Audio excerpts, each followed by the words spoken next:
नमस्कार मित्रांनो, मी ठाकरे सर आणि माझ्या चॅनलवर आपणा सर्वांचं हार्दिक स्वागत करतो। तर चला बघूया अन इपिटम ऑफ करेज ह्या पाठाचे मार्जिंग क्वेश्चन्स। ओके, तर चला सुरुवात करूया।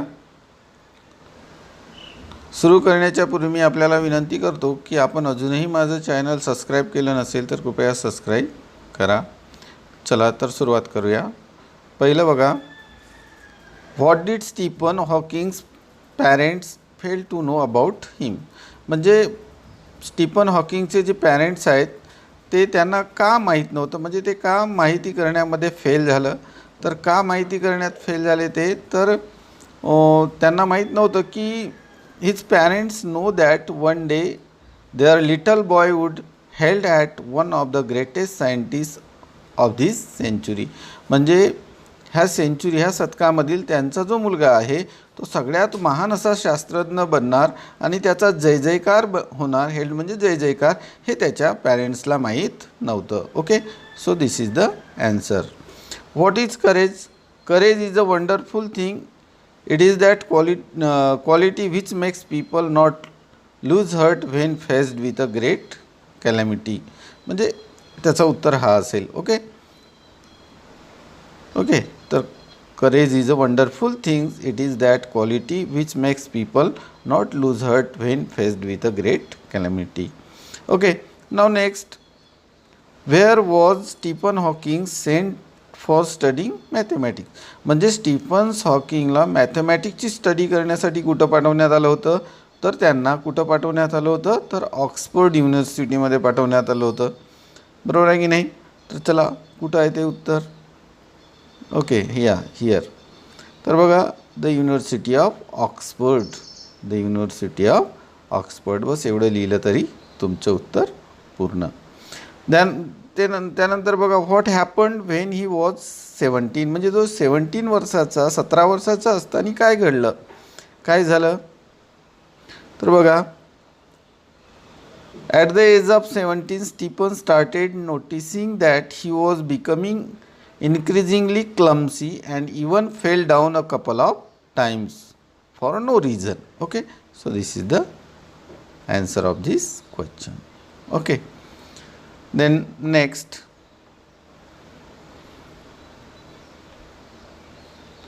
what did his family doctor diagnose? म्हणजे त्याच्या फॅमिली डॉक्टरनी काय डायग्नोज केलं?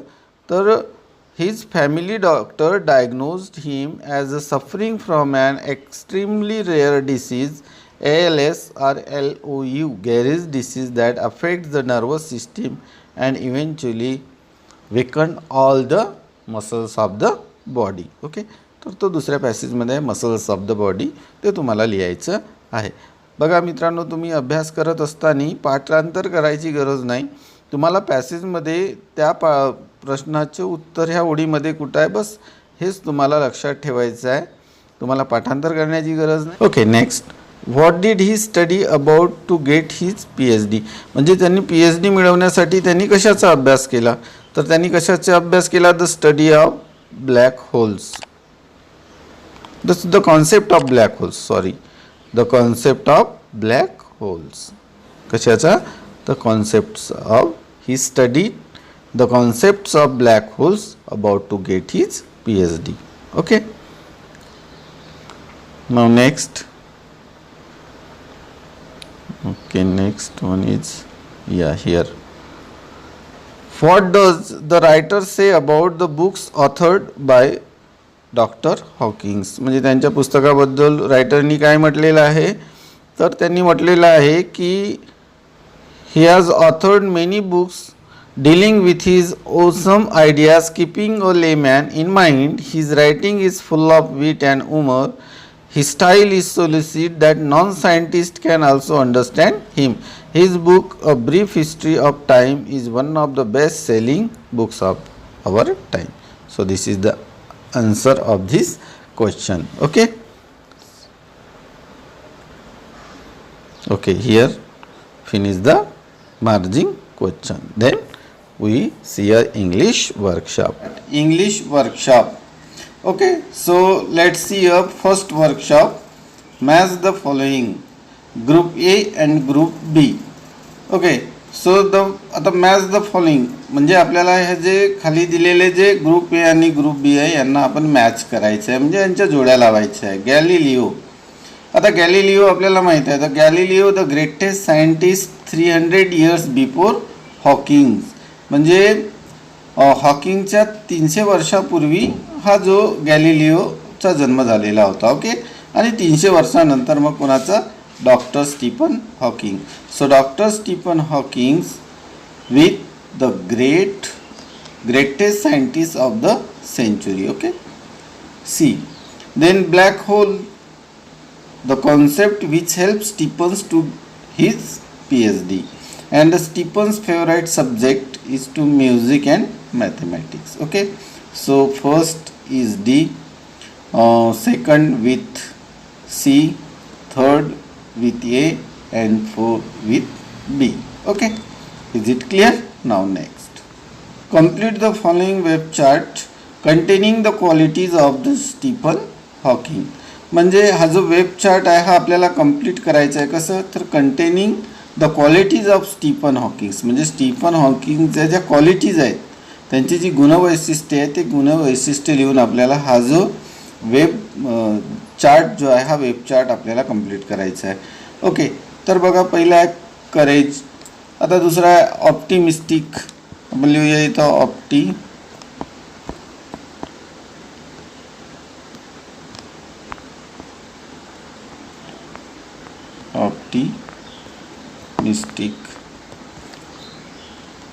ऑप्टिमिस्टिक आता ऑप्टिमिस्टिक मीन्स आशावादी. दुसरा आहे अनडाउंटेड,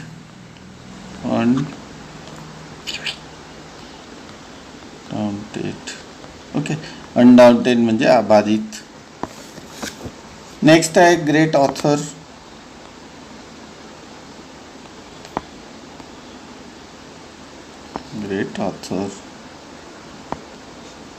महान एक लेखक. Humble and intelligent. तर ह्या सगळ्या चांगल्या क्वालिटीज कोणाच्या, doctor Stephen Hawkings. Okay, now next, arrange the following statements according to the occurrence in the life history of doctor Stephen Hawkings. Occurrence in the life history of doctor Stephen Hawking म्हणजे Stephen हॉकिंगची जी life history घडलेली आहे त्याला आपल्याला arrange करायचं आहे. काय करायचं आहे, अरेंज द फॉलोइंग स्टेटमेंट. हे ज्या खाली दिलेल्या स्टेटमेंट्स आहेत त्यांना आपल्या त्याच्या लाईफ हिस्ट्रीप्रमाणे अनुक्रमे काय करायचे आहेत आपल्याला, तर अनुक्रमे त्याची मांडणी करायची आहे 1 by 1. म्हणजे पहिली कोणती गोष्ट कोणती घटना घडली, नंतर दुसरी, तिसरी, चौथी, पाचवी अशी त्याची संपूर्ण हिस्ट्रीची आपण क्रमानुसार लावायचं आहे. तर मित्रांनो, जर मी वाचत जर राहिलो तर कदाचित आपल्याला खूप वेळ लागू शकेल, म्हणून मी तुम्हाला या ठिकाणी डायरेक्ट या ठिकाणी उत्तरे तुम्हाला सांगतो. ठीक आहे, तर पहिले येईल बघा D. Stephen was born on 8 January 1942 and then grew up like an average child and a normal teenager. Okay, so this is the first statement. Okay, now second statement is the 2. बघा दुसरी त्याची इतिहास काय आहे तर बघा life history काय आहे. At the age of 17 Stephen notice that he fell down a couple of time for no reason, म्हणजे काही कारण नसताना तो 17व्या वर्षी खाली पडला आहे की नाही, लक्षात आला. This is the 2. Next 3 is this one. Okay, जी. Stephen was diagnosed with a rare disease ALS or LFU. Okay, म्हणजे हे तिसरी आहे. आणि नंतर त्यांना त्याच्या जो घरगुती डॉक्टर होता की नाही त्यांनी डायग्नोज केले का त्याला कोणता रोग आहे, ALS and LFU. ओके, त्यानंतर बघा चौथा हा येईल F.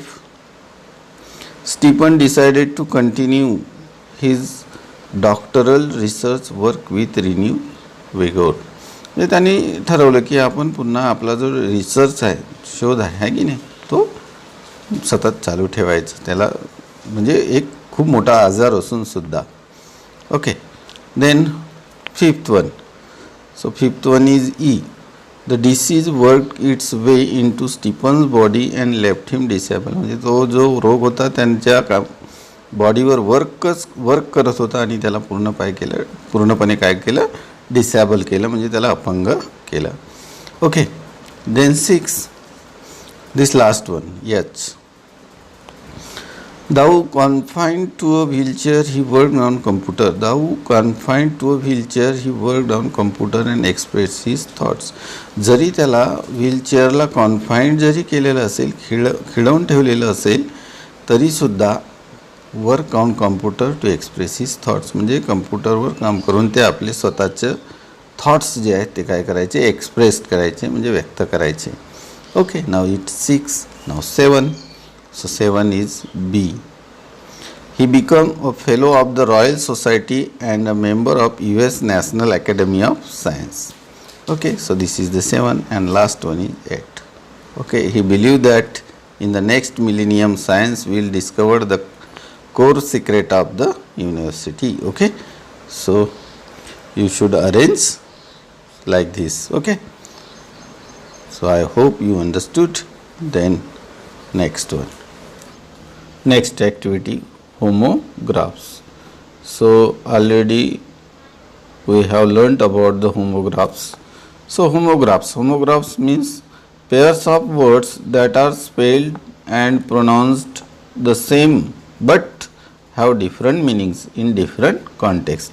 आता homographs म्हणजे काय, तर pair of words म्हणजे शब्दांच्या अशा जोड्या दॅट की are spelled and pronounced the same, की ज्यांची स्पेलिंग आणि त्यांचा प्रोनाऊन्स्ड काय असेल, सेम असेल, सारखा असेल, बट परंतु हॅव डिफरंट मिनिंग्स, परंतु त्यांचा जो अर्थ आहे, त्यांचा जो मिनिंग आहे हा काय असेल, डिफरंट इन डिफरंट कॉन्टेक्स्ट, म्हणजे विविध वेगवेगळ्या संदर्भानुसार.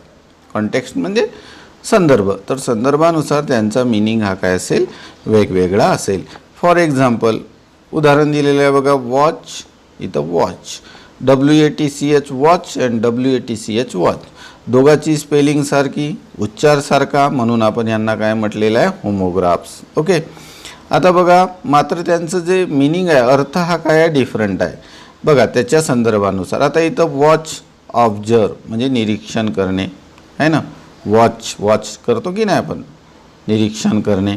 आणि इथं बघा वॉचचा अर्थ काय आहे, device that shows time, device that shows time, की असा डिव्हाइस, अशी वस्तू की जो काय दर्शवतो टाईम, म्हणजे घडी, आपण याला काय म्हणतो, घडी. आता बघा इथं वॉच हा वर्ब आहे आणि हा वॉच या ठिकाणी नाऊन आहे ना, घडी एक डिव्हाइस आहे ना, म्हणजे एक वस्तू आहे, म्हणजे हा नाऊन आहे आणि हा काय आहे, वर्ब. तर म्हणून आपण याला होमोग्राफ्स म्हणतो, म्हणजे same spelling and same pronunciations but different meaning, that is called homographs, that is called homographs. Okay, now next, use the following words in two different contexts. मग अशाच दोन संदर्भानुसार हे आपण या दोन हे शब्द यूज करतो. बघा इथं कपल, आता इथं कपल आणि इथं कपल दोघांचं स्पेलिंग सारखी आहे, प्रोनाउन्सिएशन सारखं आहे, मात्र यांचा मिनिंग मात्र वेगवेगळा आहे. आता कपल म्हणजे काय, तर टू पीपल, आपण मग तो टू पीपल किंवा मॅरिड कपल म्हणतो आहे ना, टू पीपल है ना, मॅरिड पीपल है ना, किंवा आपण असे जोडी म्हणतो, जनरली मॅरिड कपल म्हणतो आपण, आहे की नाही. आता हा कपल म्हणजे टू, बोथ ह्या अर्थाने सुद्धा आपण याचा करतो, आहे की नाही, टू. कपल ऑफ वीक म्हणतो ना, 2 आठवडे, कपल ऑफ वीक म्हणजे 2 आठवडे. अँड द यंग कपल, एक तरुण जोडी आहे ना, किंवा एक नुकताच लग्न झालेला एखादा कपल असेल, जोडी असेल, मॅरिड कपल म्हणतो आपण ज्याला, ब्युटिफुल कपल म्हणतो, आहे की नाही, तर तो हा कपल. आणि हा कपल म्हणजे 2 आहे ना, कपल ऑफ वीक. आपण नेहमी कॉमेंट्री ऐकताना घेतो की Harbhajan got couple of wicket, आहे ना, की हरभजननी आतापर्यंत 2 काय घेतल्या, विकेट्स घेतल्या, ह्या अर्थाने आपण ह्या कपलचा यूज करतो. देन माइंड, आणि हा माइंड, आता बघा दोघांची स्पेलिंग सारखी, उच्चारासारखा, बट हा माइंड म्हणजे आपण कधी कधी मन म्हणून यूज करतो आणि हा माइंड म्हणजे आपण डोंट माइंड, मनावर घेऊ नका असं करतो की नाही. आता आता हा माइंड म्हणजे काय, तर द पार्ट ऑफ ब्रेन, म्हणजे आपल्या ब्रेनचा एक पार्ट आहे ना मन, आहे की नाही, the part of brain, part of brain. आणि हा माइंड म्हणजे काय, तर आपण टू फील अनॉइड असं म्हणूया, टू फील अनॉइड म्हणजे राग मानणे, आहे की नाही, मनाला लावून घेणे. अपसेट म्हणू आपण, काय म्हणू, अपसेट, मनाला लावून घेणे, आहे की नाही, वाईट वाटून घेणे. आपण म्हणतो don't mind, don't mind if I take your pen, मी तुझा जर pen if I took your pen don't mind, मी तुझा जर पेन घेतलं तर, आहे की नाही, if I would take your pen किंवा don't mind if I would take your pen असं जर म्हणतो की नाही, मी तुझा पेन घेतलं तर तू वाईट वाटून घेऊ नको, है ना. किंवा there is lot of good ideas in my mind, माझ्या माइंडमध्ये खूप साऱ्या चांगल्या आयडियाज आहे, अशा पद्धतीनं सुद्धा आपण या माइंडचा यूज करतो. Okay, so I hope you got it. Now next space, SPAC, space. आता स्पेस म्हणजे आपण काय म्हणतो, खाली जागा. स्पेस म्हणजे काय, खाली जागा. आता स्पेस म्हणजे काय, तर आपण स्पेस, अंतरिक्ष आहे ना, अवकाश, ह्या अर्थाने सुद्धा स्पेसचा आपण यूज करतो. स्पेलिंग सेम आहे, उच्चारही सारखा आहे, परंतु त्याच्या संदर्भानुसार त्यांचा अर्थ मात्र वेगळा असतो. वाक्यामध्ये ज्याचा जो संदर्भ असेल त्याच्यानुसार त्यांचा. आता स्पेस म्हणजे काय, तर एम्प्टी प्लेस म्हणतो आपण. एम्प्टी म्हणजे खाली जागा, आहे ना, the place or an area that is empty or not use, की जो असा एरिया की ज्याचा उपयोग, एम्प्टी प्लेस लिहूया आपण, एम्प्टी प्लेस, आहे ना, खाली जागा, त्याला स्पेस. परंतु हा स्पेस म्हणजे काय, तर हा द प्लॅनेट आहे ना, the planet, the area which surround the planet असं म्हणून, the area which surrounds the planet, आहे ना, म्हणजे अवकाश, अंतरिक्ष, याला जागा म्हणतो अंतरिक्ष, हा स्पेस. आता साऊंड, आता साऊंड म्हणजे काय आपल्याला माहिती आहे, साऊंड म्हणजे आवाज माहीत आहे, बरोबर आहे सगळ्यांना, आहे की नाही, ध्वनी. तर हा साऊंड म्हणजे काय, तर आपण एखादी गोष्ट ऐकतो, आहे ना, something that you here, something that you here. Okay, आता हा साऊंड म्हणजे काय, आता साऊंड बघा, तुम्ही जर कधी चित्रपट जरी बघितले असाल किंवा सिरियल जर बघितले असाल इंग्रजी, तर त्याच्यामध्ये दिलेले असतात, या इट साऊंड्स गुड, तुमचं म्हणणं चांगलं आहे, किंवा मला तुमचं म्हणणं आवडलं, किंवा माझा तुमच्या म्हणण्यावर काय आहे, विश्वास आहे, तुमचं चांगलं आहे, तुमचं म्हणणं चांगलं आहे, अशा पद्धतीने आपण हा साऊंडचा यूज करतो, आहे ना. तर to give a particular impression when heard about, म्हणजे एखाद्या गोष्टीबद्दल जर ऐकलं तर आपण त्याच्या मनावर एक विशिष्ट ठसा उमटवण्यासाठी आपण ह्या साऊंडचा उपयोग करतो, आहे ना. तर to give a particular, okay, particular, अक्षर थोडे खूपच वाईट आहेत, थोडं समजून घेण्याचा प्रयत्न करा. म्हणजे अक्षर काय एवढे वाईट नाही की, परंतु इथं मला स्क्रीनवर लिहावं लागते आणि हे मी आपल्या फिंगरनी, बोटाचा यूज करून लिहितो, म्हणून थोडे अक्षरे बरोबर येत नाही आहेत. Okay, heard about. Okay, so now last one is left. आता लेफ्ट म्हणजे काय, लेफ्ट राईट म्हणतो ना आपण, डायरेक्शन, याला काय म्हणतो आपण, direction, left right, left side right side, आहे की नाही, बरोबर आहे, अपोजिट साईड, लेफ्ट साईड, तर त्या अर्थाने आपण याचा यूज करतो. कधी आता लेफ्ट म्हणजे, आता कधी आपण लेफ्टचा अर्थ एखादा गोष्ट सोडून जाणे. आता आपण म्हणतो ना की एखादा व्यक्ती मेला आणि आपल्या मागे इतकी संपत्ती सोडून गेला. तर त्या अर्थाने सुद्धा आपण ह्या लेफ्टचा यूज करतो, टू लिव्ह बिहाइंड, है ना, to leave behind, to leave behind. Okay. आपण म्हणतो की आता बघा ह्या लेफ्टच्या go straight and then turn left to reach the station, म्हणजे स्टेशनला जायसाठी सरळ जा आणि मग नंतर काय लेफ्ट घूम. आता बघा as soon as he completed his PhD he left for USA. जशी त्याची PhD कंप्लीट झाली त्यांनी USA काय दिलं, सोडून दिलं, लेफ्ट बिहाइंड, आहे की नाही. किंवा एखादा व्यक्ती मेल्यानंतर आपल्या पाठीमागे जे काही सोडून जातो त्याला आपण, आहे ना, लिव्हचा पास्ट टेन्स आहे लेफ्ट. ओके. तर to left behind phrase use केलेली आहे. Okay. I hope you understood well. हे सगळं तुम्ही तुमच्या नोटबुकामध्ये लिहून घेऊ शकता मित्रांनो. ओके. तर चला आपण नेक्स्ट ॲक्टिव्हिटी बघूया. Use the following word phrases in your on sentences. तर बघा आपल्या ओन सेंटेन्सेसमध्ये आपल्याला हे लिहायचं आहे. आता बघा इथं आपल्याला काही फ्रेजेस दिलेले आहेत आणि ते आपल्याला ओन सेंटेन्समध्ये लिहायचं आहे. तर मी थोडं इथं फास्ट घेतो, तुम्ही समजून घेण्याचा प्रयत्न करा. Okay.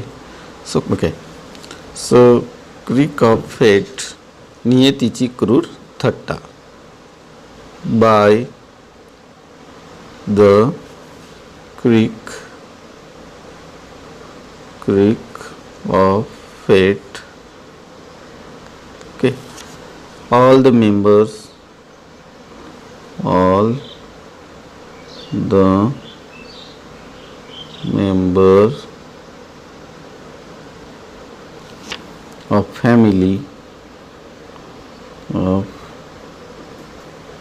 family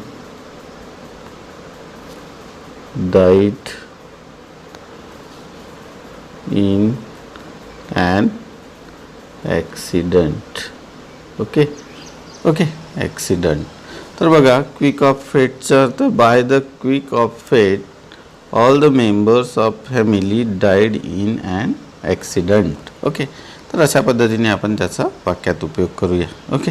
now next confined to. आता कन्फाईन्ड टू म्हणजे अडकून पडणे, आता मर्यादित होणे वगैरे किंवा खेळणे अशा अर्थाने आपण याचा उपयोग करतो, अशी ही फ्रेज आहे. ओके. आता याचा उपयोग कसं करणार.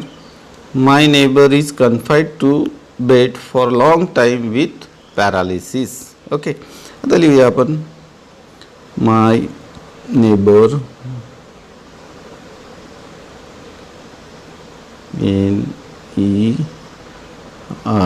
NEIGHBOR, your neighbor is confined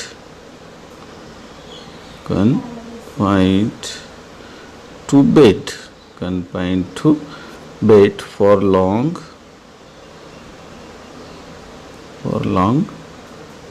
time with paralysis.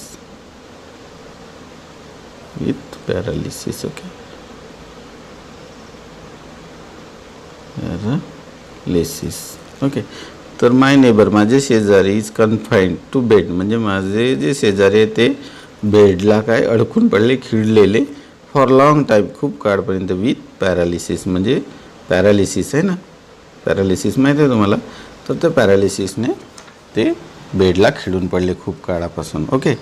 Then exaggeration. आता एक्झॅजरेशन म्हणजे अतिशयोक्ती आहे ना, एखादी गोष्ट म्हणजे खूप चढवून सांगणे, त्याला आपण एक्झॅजरेशन म्हणतो.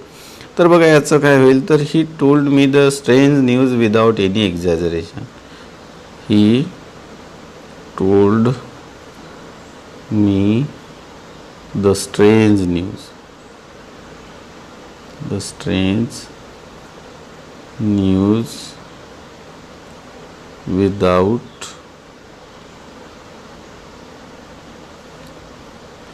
without any exaggeration.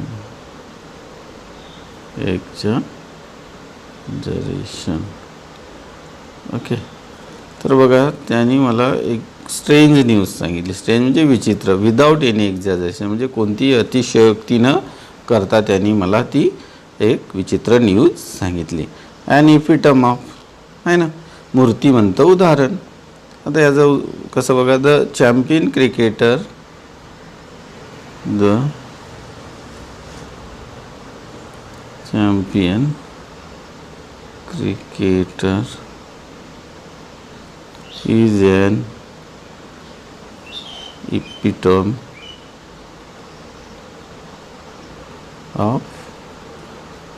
of modesty. Okay, the champion of cricketer is epitome of modesty. Yes, now next, millennium. है कि नहीं? तो I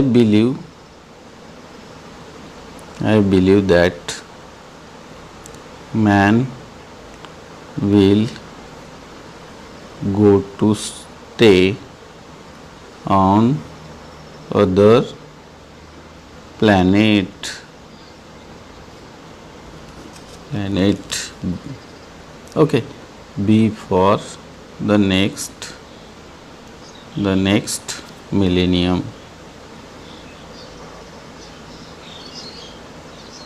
Okay, so this is the last one. Okay, तर अशा प्रकारे आपण त्यांचा वाक्यामध्ये उपयोग करू शकतो. Okay, so then expand the given theme, it's the writing skill.